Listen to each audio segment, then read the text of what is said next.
Do you like my new setup? Changed things around a bit. I didn't like the old setup. It was a bit too cramped. Didn't like the colours, so got a lamp, got some lighting, weird box like this. So hopefully you like it. I think it looks good. It gives me more opportunity to do videos like this where it's unboxing or at least showing the camera gear. So essentially that's the intention of this channel, is to display the gear that I have or unbox it. Hopefully eventually Sony starts sending me stuff so I can unbox some of their new products. But today I'm unboxing these Neewer camera monopod.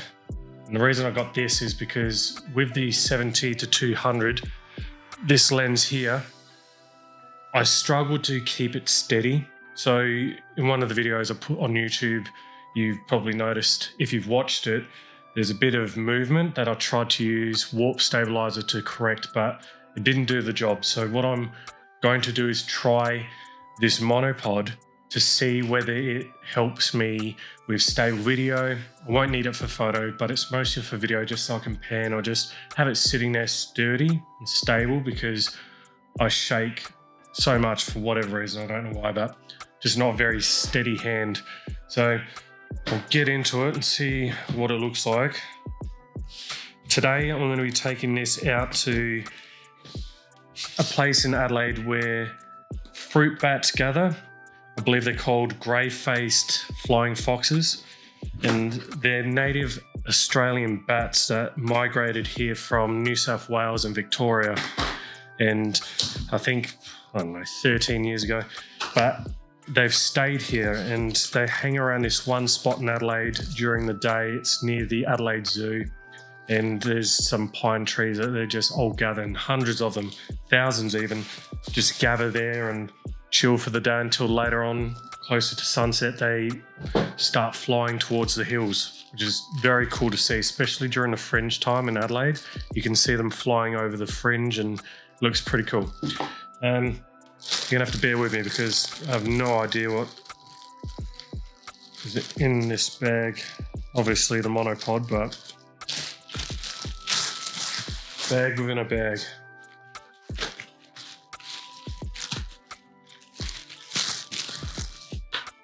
So, bags within bags, apparently. Now this one isn't a very expensive one. It's Neewer. So I don't know if you're familiar with Neewer. It's on Amazon, and I've got a fair few Neewer products. I've used them before and they've been pretty good for the price especially. But I like the look of this, especially with the cost. I think this was only like $30-40 Australian, and I could not complain with that. But it's obviously not going to be as good as, say, a Manfrotto or a Small Rig or one of those other brands that make monopods, tripods, but this in itself should be enough, especially for just the 70-200mm lens. I do have another lens on the way, a bit of an impulse buy, but also it's something that I really wanted to get because I've been getting more into a specific type of video, specific type of photo. So I'm not going to reveal too much about it. All I'm going to say is it is on the way, and there'll be an unboxing for that lens as well. And hopefully, as I test this out today with this lens, it proves itself worthy to be able to be used with that lens. But we'll find out. But that's essentially it. It's got those legs there so it can be, stable on the ground. I wouldn't trust having this extended out with the camera on top, even at this height. I just wouldn't trust it. I'm sure I can tighten it so it's a bit more sturdy and stable, but I wouldn't just let go of the camera. I'm going to be holding this the entire time. Probably have a strap around me for the camera as well, but got some booklet and tools. Probably going to be using this little base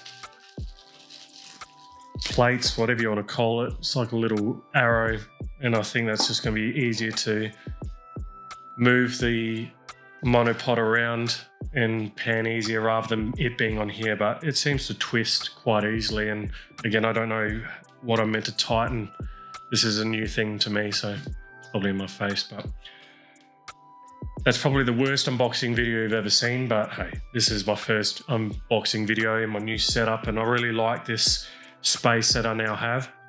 This isn't complete though. I'm eventually going to get a boom arm so I can talk to this mic, because I don't think the audio is going to be the best because I haven't got really expensive microphones that pick up my voice, and using the Rodecaster Pro II, it does a bit of editing for me. So as I'm speaking, it's got a noise gate and it's blocking out the ambient noise around me. So with these current settings, I haven't changed them. I have to speak quite close to the mic, but eventually I'm going to get a boom mic so I can move it around and it'll be close to my face without me having to lean in awkwardly.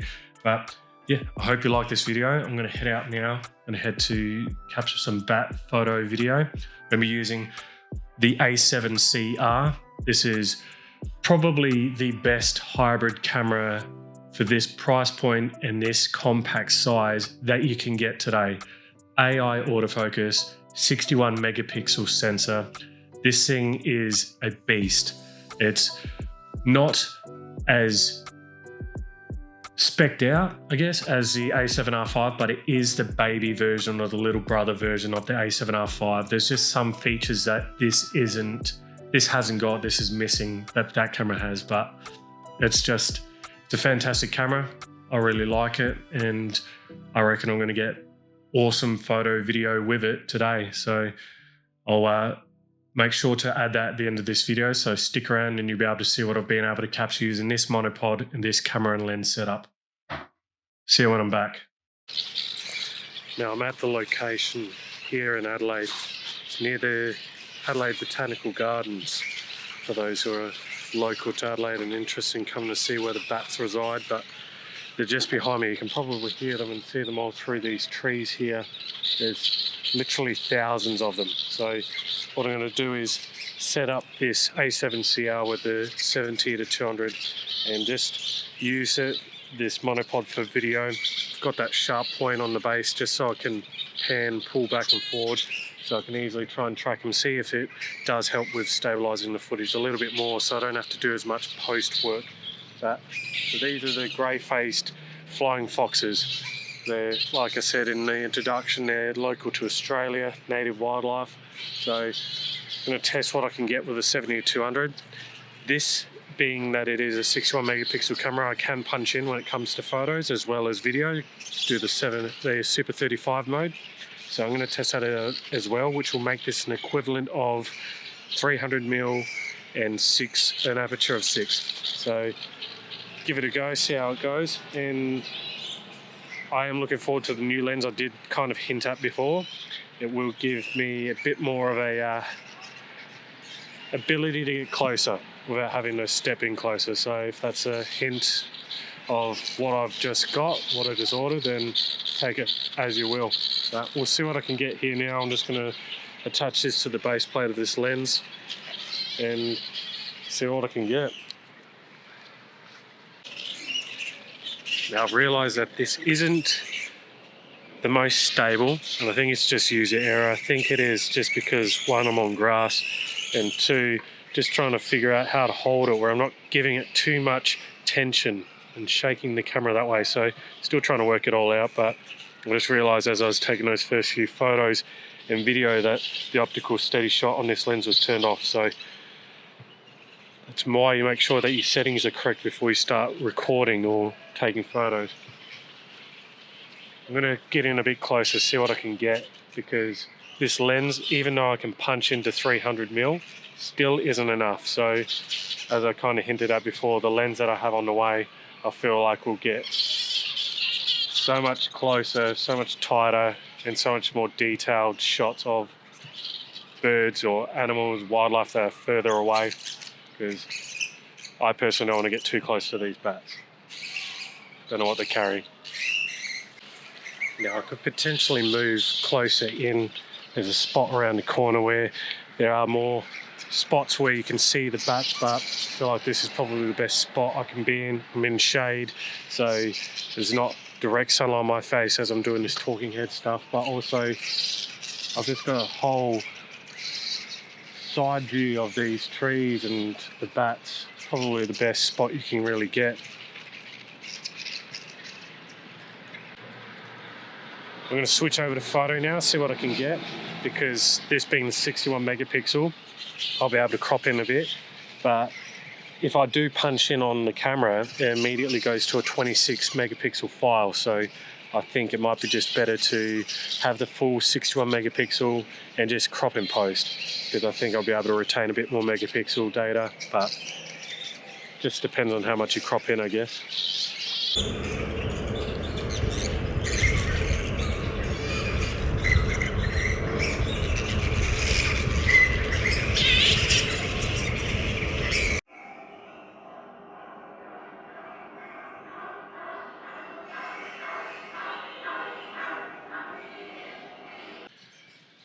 You can probably hear in my voice I've got a bit of a cold going on, which doesn't really help. It wasn't ideal, I didn't really want to record today, but today was the opportunity I had to get out, test this monopod. And it's winter here in Adelaide, so it's rainy, and today being one of the very few days that it's actually not raining. So although I don't sound the best, I feel alright, and I just wanted to be able to get out here and make the most of this day and really put this to the test. But so this is the length I've currently got the monopod set up to, and it seems to be holding this camera and lens quite stable. It is a practice of trying to keep it stable, and I just need to find a way. Maybe I just don't hold on to the camera, because when I hold on to the camera, that's when I'm starting to shake it. So perhaps I just need to hold on to the strap or the included strap here and just be able to stabilize that way. That's mostly for video. I think there are settings for photos where you should turn the stabilization off, especially when you're using faster shutter speeds, just so you can make sure that you get the action or the animal that you're trying to capture sharp. So there's a bit of movement with the bats right now. They're flying between trees. So what I'm really going to try and do is capture that on video. It is hard because you don't know where they're going to take off from or where they're going to fly. So I'm going to do my best to see if I can get some footage of that.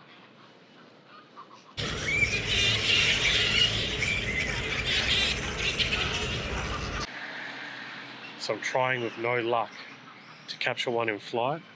I think what I need to do is focus on one and then wait for that to take off. It's probably going to be the best bet.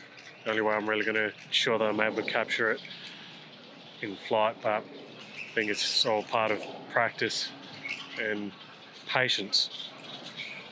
And as soon as I stop recording, they start flying. So I'm going to spend a few moments just trying to patiently wait for one of them to take off and hope I get lucky.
Now I don't know if these bats are a little less active today due to the weather being a bit colder.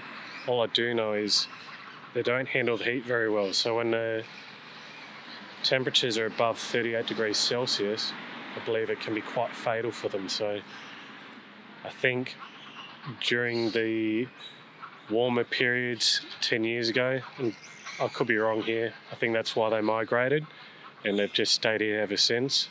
But they are from New South Wales and Victoria, and it possibly was cold weather that drove them up here, but all I know is they're here now and we get to benefit from it because they are here year round, and it's something for us in Adelaide to come out and photograph or video, and test out our telephoto lenses. One thing I'm struggling with is as soon as I take off is knowing where to position the camera. So when I'm zoomed out to 200, it's quite tight, and because a lot of this looks the same, I think I'm pointing it in the right direction and I'm not, and you need only just a few seconds, and not even, to miss a shot. So trying to work out which best direction I am to point this camera and hope for one to just take off. And like I said before, as soon as I stop recording, they start flying.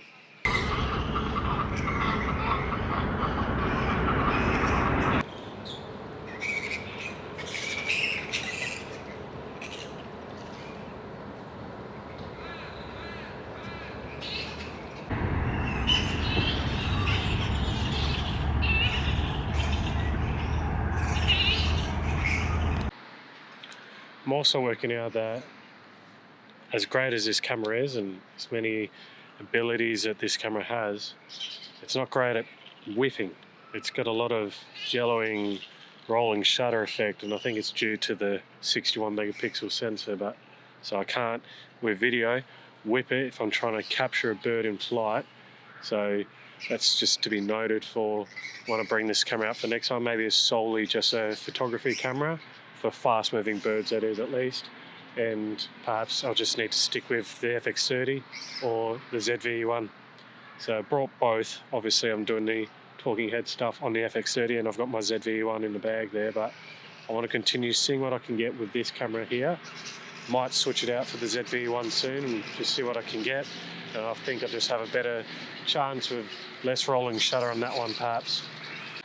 So I've moved just around the corner and you can't see behind me, but I've got a bit of a better vantage point because I'm closer to the bats. The only problem is where I was before, there was a white sky to kind of highlight the bat, whether it was hanging in the tree or flying. But right now there's a lot of trees and a lot of shrubbery, so they kind of blend in a bit. But this video was really about testing out this monopod and how it performs, stabilizing my footage while I'm trying to pan or get video of flying birds. And as I mentioned, it's not great with the A7CR, although it's a great video camera in and of itself, just not for action. But I'm really liking the build of this monopod, and it does feel like it's, for its price, quite good quality. It's built quite well and it's quite stable, quite sturdy with this weight on top, and hopefully it can hold heavier lenses. But I'm going to stay at this spot for a little bit longer and see what I can get. Hopefully I can at least get some good photos up close of the bats just up there.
Gonna call it a day.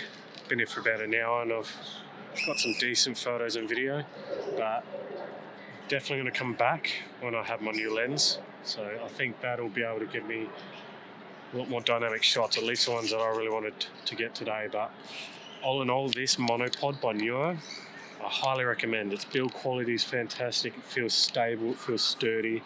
I've got it stabbed into the lawn with its little spear point, but it's definitely made a difference in my stability during video, at least. So I think if you are in the market for a monopod, look at Neewer.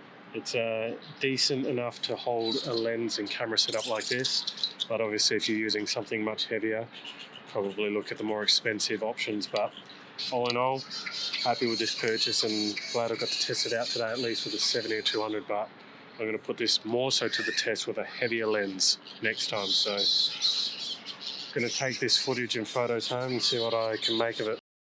So after reviewing the footage and the photos from earlier today, unfortunately there wasn't much that I really liked, so I didn't include much, but what I was able to include was the footage that demonstrated how useful this monopod was, because I didn't stabilize any of the footage that you just watched in post, so no warp stabilizer in Premiere Pro. So this was definitely useful. I just found that during testing it, I felt like I was missing a specific attachment, something I'll look to add to this, and that is a fluid head attachment, which allow me to adjust the angle up on top as opposed to having this arrow point on the base, because it kept stabbing into the lawn, getting dirty. I'd rather have this particular stable base on the bottom and using a fluid head. I just think I'll get better results that way and it'll be a little bit more enjoyable to use. But all in all, if you are in the market for a monopod, look no further than Neewer, whatever, however you say it. I'll put a link in the description below. I think right now, as of recording, it's about $50 Australian, so not expensive at all. You could get this and a fluid head attachment for the same price as a small rig or Manfrotto monopod, so definitely worth looking into. Hope you enjoyed today's video. It was a bit all over the place, and obviously I didn't get to include a lot of photo video examples, so I apologize for that, but I will be putting this to the test with a heavier lens when I get that fluid head attachment video. But the next video I'll be doing is an unboxing video of a lens I'm getting. I'm very excited to get that, so keep an eye out for that. If you do like this type of content, please like and subscribe, comment down below. And I hope you join me for the next video. Until then, I'm the Shy Camera Guy. See you next time.